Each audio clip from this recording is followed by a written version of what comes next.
Жасыл экономика жобасын жүзеге асыруда экологиялық жағдайы әсіресе алаңдаушылық туғызып отырған Алматы қаласы көшбасшылық етуі мүмкін. Себебі бұл бағыттағы іс-қимылдар оңтүстік шаһарда осыдан 8 жыл бұрын басталып қойған.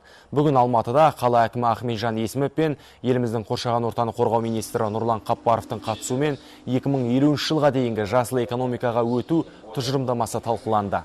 Бұл ретте Алматының жылу орталықтары мен жеке тұрғын үй секторын тұтастай табиғи газға қосу, қоғамдық көліктерді баламалы қуат көздеріне көшіру, тұрмыстық қалдықтарды өңдеу сияқты тың жобаларды жүзеге асыру тәжірибесін басқа қалаларда кеңінен қолдануға болады дейді мамандар. Биылғы жылдың соңына дейін мегаполистегі қоғамдық көліктердің тең жартысы табиғи газбен жүретін болады. Мұнымен қатар электр қуатымен қозғалатын көліктердің саны 5 есеге көбейген. Бірақ жасыл экономикаға өту жобасының аясында шаһар алдында басқада маңызды міндеттер тұр. Қала басшысы тұжырымдамамен тыңғылықты танысып, алдағы сәрсенбі күні нақты ұсыныстар беретінін айтты.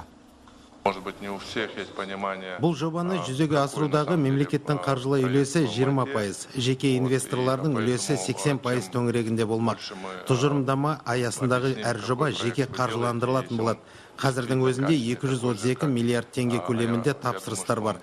Жобаның басты мақсаты табиғи ресурстарды тиімді пайдалану. Алдымызда тұрған ендігі мақсат қоршаған ортаға зиян келтірмейтін экономиканы дамыту. Ол үшін өндіріс ошақтарын қала сыртына шығару ісін қолға алмақпыз. Мемлекет басшысы атап өткендей, қазір Алматы алдында негізгі 3 міндет тұр. Біріншісі инновацияны, еркін экономикалық аймақтарды, екіншісі индустриалды аймақтарды дамыту, және үшіншісі көкжайлау тау-шаңғы курортын салу. Қазір осы бағыттарда жұмыс істеп жатырмыз.